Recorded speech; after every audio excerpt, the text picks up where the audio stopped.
For you, what's the future of ALF Boss look like? Future for me and ALF Boss. Because I mean, because you got over 3,000 members now in Facebook, which is incredible. The group is growing, but I was thinking about that. I saw the number. I was like, wow. And then I went back. I was like, ooh, it's been a while though, man. It's been like almost 4 years working at that thing, and it's just I'm really proud of that group because it's helped a lot of people. It's helped a lot of people, and it just. Anytime I've ever had a question, even through COVID, and a lot of people come and thank me during COVID.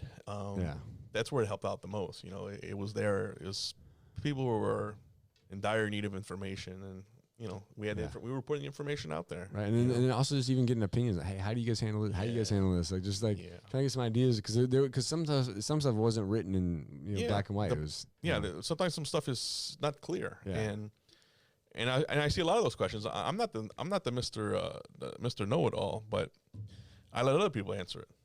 I got 3,000 other ALF people there who probably went through the same thing, and they'll answer it for you. Right. And then if you see 3 or 4 people answer the same thing, then you kind of know what your answer is.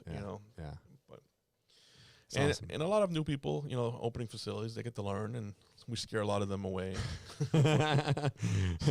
Let's get the honest answers in that group. They could thank us for that one. Right, exactly. They can go open a daycare or something.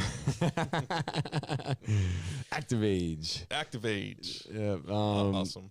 Yeah. So no, man, I love what you're doing with everything you got going on, man. It's exciting. Future. You asked me about the future. Good question, because this whole thing has been a journey that kind of took its own direction. Started off supposed to be a software, for compliance, stuff like that, and just kind of. It's kind of like any business.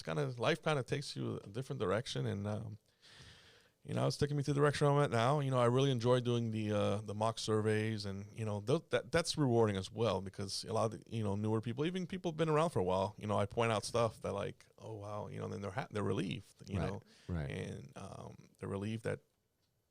So when ACA really does come, they're more at ease. They know exactly what documents to pull out. They know exactly what they're going to be looking for, and I like helping people. That sharing the experiences. So the group does that. The mock surveys do that. The automation with the staffing, the staff trainings really helps out as well. And all issues that I'm proud of. That's awesome. And then I think I know we. I think actually my administrator got her core training through that during COVID, and then she also we also did some med tech classes during the time where we didn't have anything. Yeah, that helped out a lot of people, and we were really doing a good job with that, man. And then some people screwed it up. They weren't doing the right thing. I got the scoop. They weren't doing it the right way, and unfortunately, we can't do it online anymore. But right now.